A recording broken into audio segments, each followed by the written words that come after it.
Welcome to the next episode of the Smoke Me Out podcast, hosted by myself, Hunter Smith. Today, I have professional boxer, The Blueprints. So why don't you go ahead and introduce yourself a little bit and tell us a little bit about you. My name is Chris the Blueprint Glenn.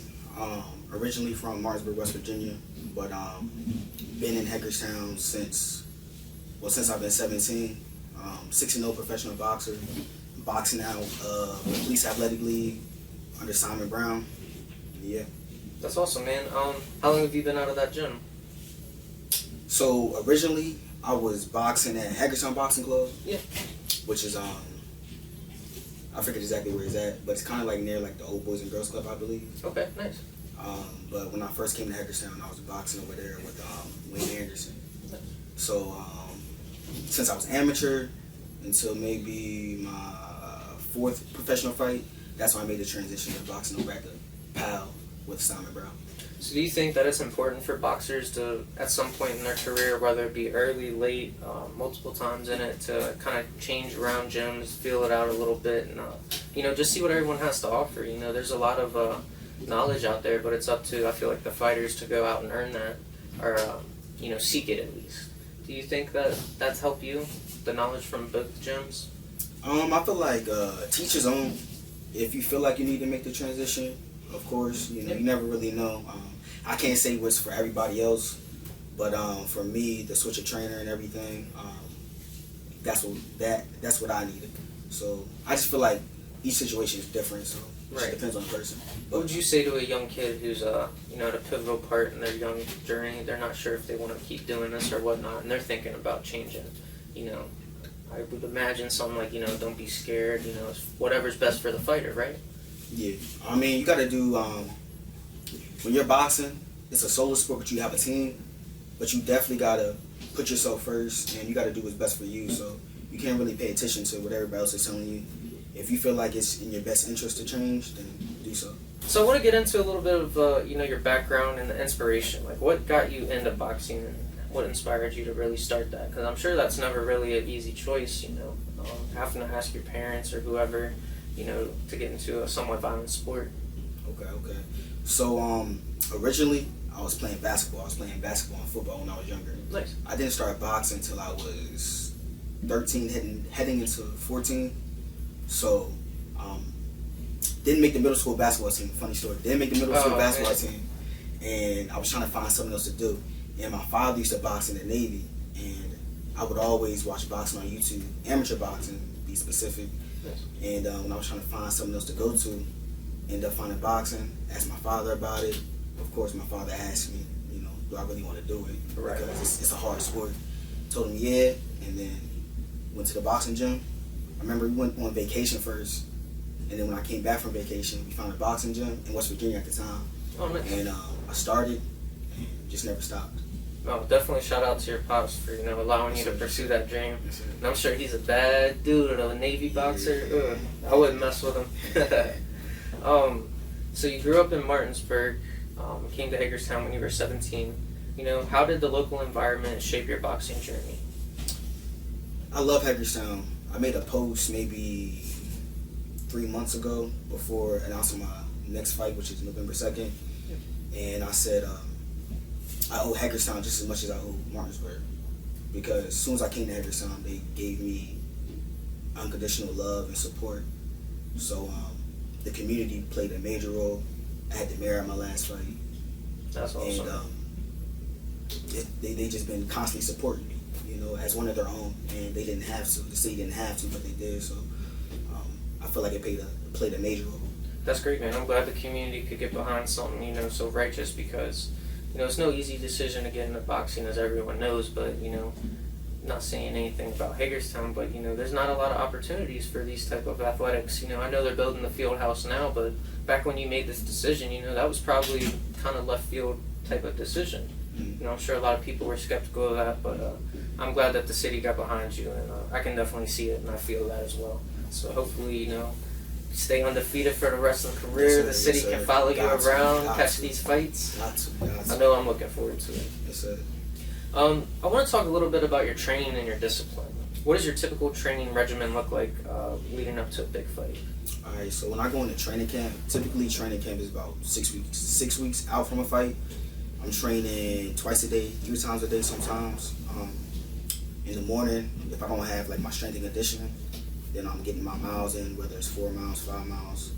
Take a little rest. You might go cold plunge, sauna, relax a little bit, and then head to the gym for like my boxing workouts.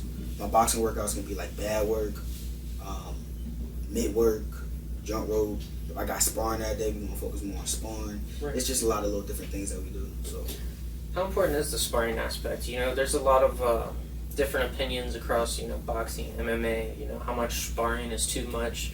How hard should you spar? What style of sparring do you do? You mix it up a little bit, or you try to keep it soft, go hard in the paint?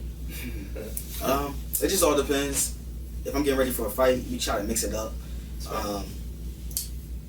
2 times out of the week, 3 times out of the week, you know, one of those sparring sessions we might just be touching up, you know, working on certain skill sets. Yeah. If I have like a less experienced fighter in there with me, I'm just going to work certain things. I'm not going to try to kill him because I'm not going to have no sparring partners. So if I got a lighter opponent, then working on certain things. If I got somebody more on my skill set, we not going in there trying to like knock each other off, like out, but Yeah. we working. So you gotta just mix it up because, what can I say? Too much hard sparring can take too much from you going into a fight. So you want to kind of balance it out. You want to add years to the career, not take them off. Exactly. I know it's really important to be a well-rounded fighter, and you know, I'm sure you're very rounded in all areas of boxing. But what would you say, you know, your biggest attribute is? If you were playing a video game of you, what bar would be spiked? Like, what certain attribute, or like, are you just saying it could like be your overall? timing, your speed, that punch power. I could say like my boxing IQ. I feel like one thing I took from like all the great fighters is what makes you great is not just having one style, being able to make adjustments. So I feel like one of my biggest things is being able to adjust. If I got to fight a taller fighter, I can get on the inside. If I got to fight an aggressive fighter, I can box a little bit, I can counter punch. So I guess I would say that'd be my attribute is being able to make adjustments. But I got good power, I got decent speed, and I got great time. That's great, man. Have you ever ran into, whether it be sparring or in a fight yet, someone that you knew you were faster than, you knew you hit harder than, you knew you didn't have nothing on your timing, but his fight IQ was so high that it became a bigger challenge than you had anticipated? Amateur or pro? It could be both. So I guess pro first. So pro wise, I've had competitive fights. Yeah. But I really haven't had anybody yet that I feel like I had to make too much of an adjustment, or like I'm like, oh, like I gotta pick it up here, pick it up there. Like, right. Amateur wise, yeah, I've been in there with a lot of great fighters that, you know, they're undefeated now as pros. So there's been certain moments like that. But amateur, that's what it's for. The amateurs is to get all the experience in then. So when you're pro and you see those styles, it's not like a big shock to you. And what was that decision like, going from amateur to pro? What made you in your mind, or, you know, what did your coaches see that said, you know, hey, maybe it's time we take this up? What the coaches see, what I see. It could be different. I seen money. Oh, okay, there you go. That's the one big thing. Yeah, but look, I'm not gonna say getting up there in age, but I didn't want to stay amateur too long. That's true. I was amateur since I was 14. You know, I don't think I turned pro till I was, I want to say like 22, 23. Some people that's a little older. Yeah. But I didn't want to have all my best years as an amateur. I want to have like my prime and my best years as a pro when it counts. Right. And I guess you could just say that. Just wanted to take that step. I was getting tired of getting punched and training for free. Yeah. You know, it's time to get paid. You know, it's time to So I could say that. Definitely dripped enough blood and sweat to be able to earn to make a living off of it. Definitely. But no, I'm gonna support it. I gotta give me some of that new hoodie, man. That new hoodie was great. Gotta get it. So I want to talk about your career highlights and some challenges you might have faced so far. Can you tell me about a moment in your career that really stands out as a turning point? Okay. Again, like amateur or pro? We going? Let's go pro. Pro. It could be like winning that first fight. I'm sure that first fight as a pro, you gotta have some nerves, probably. Anxiety might be a little high. Matter of fact, you might hit the nail in the coffin. Maybe my first fight is different. Not just the no headgear. People don't. Yeah. But the smaller gloves. You know, when you're amateur, you got headgear and 10-ounce gloves. When you're pro, you got 8-ounce gloves. and people don't understand how smaller like Yeah. the gloves are, and just like not even just how smaller, but like where the padding is. You know, amateur gloves, the padding is more on the knuckle. So even though they're 10s, it's still like a little bit more fluffy. Yeah. The pros, like depending on which type of pro gloves you have, the weight is like in different spots. So you might have a puncher's glove, and all of it's on the knuckle, and then all of it's on like the wrist for wrist support. But the knuckle is really not a lot of padding on there. Dang. You know, you might have a padding glove. You know, it's just different. But I would say, yeah, my first pro fight, I was fighting a tall guy. He was like 6 foot. Oh man. Just as much as amateur experience as me. You know, a lot of guys, they try to like ease their way into it, but I just jumped right in it. So, but I could probably say that, yeah, the smaller gloves, the no headgear, you know. So. Absolutely. How did it feel to land that first big punch in the big leagues in the pro side? It felt awesome. It's crazy. Me and my coaches was in the back, and when I first got my gloves, I'm like, dang, these joints are small. And I was thinking, I was like, oh snap, he got the same gloves. He got the same gloves. He got the same gloves. So. That's funny. But yeah, it felt good. It felt good. I know mindset and preparation is, everything in boxing. It requires a lot of mental toughness. How do you stay focused and maintain a strong mindset before and during a fight? Just being around the people that support me, unconditionally. Not the people that are just around me if I win. So I try to. I'm very like family oriented. So just being around like my mom, my dad. I have 2 kids, got a daughter, have a son. Being around them, and just all my friends that I've grew up with, and just kind of just stay out the way. When I'm, you can ask my boy Angel. When I'm getting ready for a fight, I don't do nothing. I just straight just train. I go to the gym. I go home. Might play the game a little bit. Right. I'm a gamer. I'm a gamer. So, Xbox or PlayStation? PlayStation. Damn. Oh, okay. Xbox. I like them both. I like them both. I like them both. But when I grew up, my brother always got the Xbox, and I got the PlayStation. I kind of just. I know a lot of families like that. That's common. So you really had them both. I know you guys were saying. Yeah, so. Does your brother box or anything? No, he don't box. No, he doesn't box. Is he older or younger? Older brother. Older brother? Yeah, he was a good ball player back in the day. Was he? How was it looking up to older brother? How did he influence your life and how did shape you? I love my brother. We bumped heads a little bit when we was younger. Absolutely. But as we got older, yeah, man, that's like my best friend, So like I would die for that guy. But he influenced me in a lot of ways, How older brothers influence everybody. If you have an older brother, so I always wanted to. That's why I played basketball, so I wanted to follow after him. So he influenced me in more than one way that I could, I could make a whole book about it. Who gonna win in a game of 1-on-1? Him. Him. Him. At least you give it up modestly. And we spar who gonna win. True. Yeah, you got him on that one. So I want to talk a little about the community and the impact as well. How has Hagerstown supported your boxing career, and what does it mean to represent your hometown on a larger scale? So it's one thing to travel amateurly and represent Hagerstown, but now that you're on a much bigger stage, how does that? You wear that on your shoulder? Is that a chip in your heart? Absolutely. So it's crazy. So like Hagerstown and Martinsburg have a lot in common in this aspect. Mm-hmm. So when I first was boxing in West Virginia, and when I was amateur, we going to these like tournaments like Golden Gloves, Silver Gloves. We was always getting overlooked because we was in West Virginia, but we were in the Panhandle. Okay. So we're coming to their territory. Right. And it's kind of like the same sense when I came to Hagerstown, and same thing. I'm boxing in Golden Gloves in these tournaments. We're still kind of overlooked because we're in Maryland, but they still don't consider us Maryland a lot of times. So that's true. I definitely wear it on my shoulders, and I try to carry it. And like I said, for the support, I couldn't ask for anything more. Hagerstown been supporting me since I've been here, and they didn't have to, being a guy coming, from Martinsburg over here. Right. So, but had to mirror my fight. That is what awesome. What more can I say? So, I know it, man. I'm glad that she was able to support you in that way, and she's a great woman. And great. That is awesome to hear. That's our mayor, right? Yeah, our mayor. Proud of that.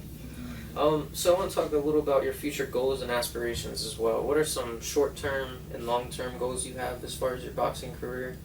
And, I want to know if you got any call-outs. You got any pros you got your eyes on? Or if you're not ready to divulge it yet, I can understand saving it for the fight. But maybe even, someone who's a couple levels more notoriety that you would like to work towards, possibly? I mean, it's crazy. Like, I really don't have like no call outs. Just anybody in the way. You know, okay. in my goals. That's cold. I like that. Friends, no friends. You know, it just is what it is.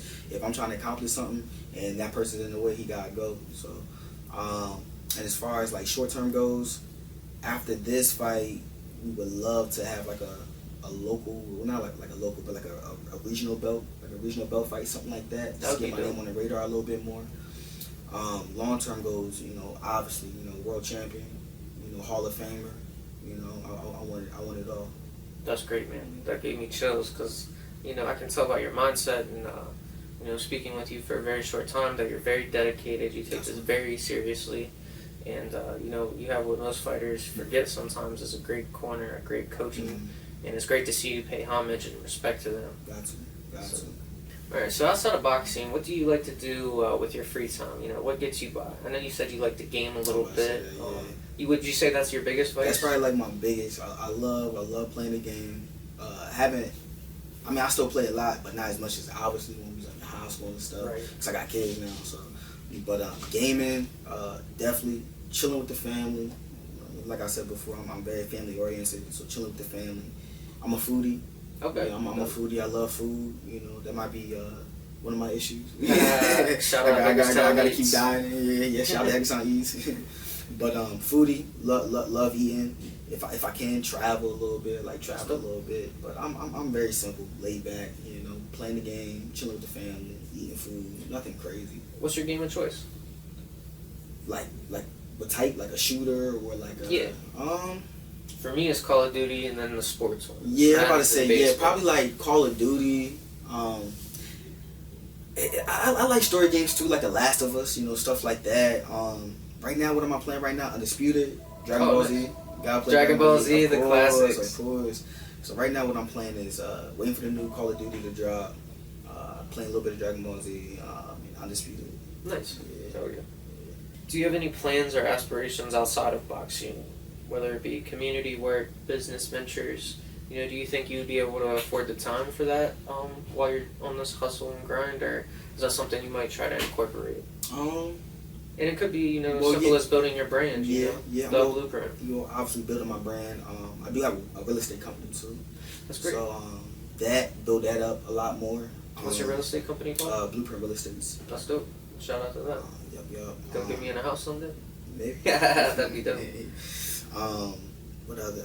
I was always just get back to the community. I'm trying to, you know, venture out and, you know, partner with some people. You know, I would love to do like a back to school type of thing. I wanted to do that this year, but it didn't work out. Feeding the homeless, I was a little thing. Just anything that helped give back. But as far as like business ventures, definitely my real estate company. I'm starting my boxing promotional company, you know, so I can actually start throwing my own fights. That would be nice. You know, and manage certain fighters and stuff like that, because I want to eventually like get back to the fighters out here, because we have a lot of talent pool out here, but we don't have like the same opportunities as being in like a big city. So I would love to get back to like the kids and the fighters coming up behind me, so they don't gotta go through the same things I had to go through to just kick in the door. So how important do you think it is that the youth find something at a younger age? You know, they don't have to necessarily figure out what they want to do forever, but just find something that really genuinely interests them. You know, how important was it for you finding boxing? I feel like it's very important, because when you're young and you're full of energy, you're going to put it somewhere, whether it's bad or good. So having something they can focus their time on is a beautiful thing. And what was the other thing about me boxing? How was it important? How was it? Yeah. Do you think it made you a better person at the end of the day? Oh, absolutely. Because boxing is life. Like, it teaches you everything. You know, you'll learn everything about yourself in that boxing ring. You know, if you need to tighten up, if you need to be more dedicated, like everything is going to show. You know, come fight night. So it was very important to me. It made me tighten up my game, not just in boxing, but just in life. It just made me be an all-around better person.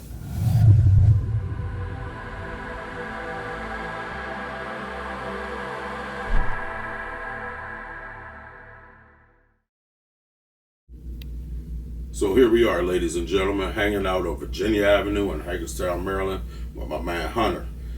We're at Simple Pleasures. It's one of my favorite spots to get all the goodies. So make sure that you check him out.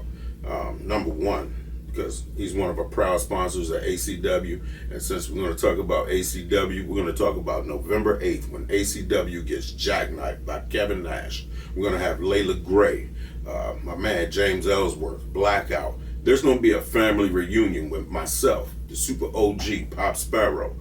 Let me tell you, the only thing that we're missing is you. So make sure that you go to acwtix.com. Get your tickets today.